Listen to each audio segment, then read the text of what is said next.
जय श्री कृष्णा। राधे राधे। साल 2024 में शारदीय नवरात्रि में दुर्गा अष्टमी कन्या पूजन और दुर्गा नवमी कन्या पूजन को लेकर बहुत ही भ्रम की स्थिति है, क्योंकि समझ नहीं आ रहा है कि कन्या पूजन के दिन करें, 10 अक्टूबर को करें, 11 अक्टूबर को करें, अष्टमी तिथि का कन्या पूजन के दिन करीब नवमी तिथि का कन्या पूजन के दिन करें। तो चलिए इस वीडियो में हम सारी बातें विस्तार से जानते हैं।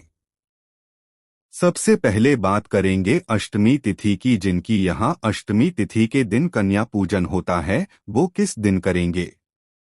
देखिए, अष्टमी तिथि 10 अक्टूबर को दोपहर में 12:31 से शुरू होगी और अष्टमी तिथि समाप्त होगी 11 अक्टूबर की दोपहर 12:06 पर। अब आप समझिए कि 10 अक्टूबर को दिन में 12:31 से अष्टमी तिथि आ रही है, यानी सूर्योदय में सप्तमी तिथि है। तो इसीलिए अगर आप इस दिन कन्या पूजन करना चाहते हैं तो आपको 12:31 के बाद कन्या पूजन करना होगा।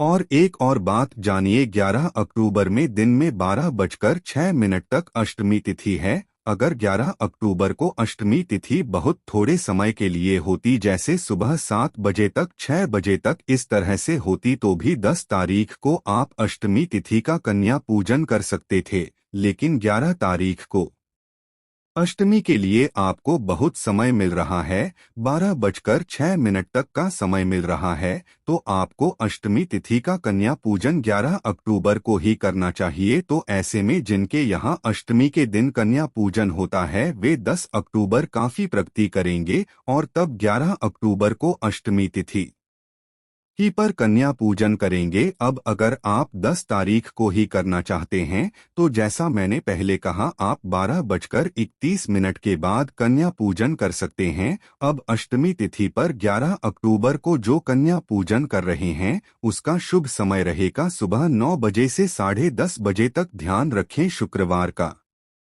इन है और 10:30 बजे के बाद राहुकाल शुरू हो जाएगा। अगर आपका समय पहले नहीं हो पा रहा है तो कम से कम आप 10:30 बजे से पहले कन्या पूजन करना शुरू कर दें। राहुकाल में कोई भी काम शुभ नहीं किया जाता है, शुभ काम करते हैं तो का शुभ फल प्राप्त नहीं होता है, और कन्या पूजन तो बहुत ही शुभ काम है। तो आप पहले से ही इस काम को शुरू करें, जल्दी करें, थोड़ा सा 10:30 बजे के बाद का लग जाएगा।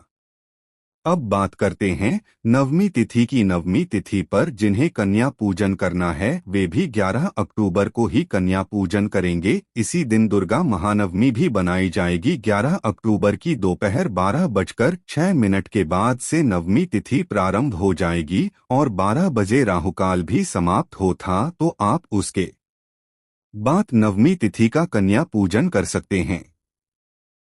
अगले दिन 12 अक्टूबर शनिवार को नवरात्रि व्रत का पारण किया जाएगा। जो आप एक कलश स्थापित किया है या टोपी आपकी पूजन सामग्री है, चौकी लगाई है, वह सभी विसर्जित किए जाएंगे और इसके बाद विजयदशमी मनाई जाएगी। 12 अक्टूबर को दशहरा रहेगा और 12 अक्टूबर को विजयदशमी मनाई जाए।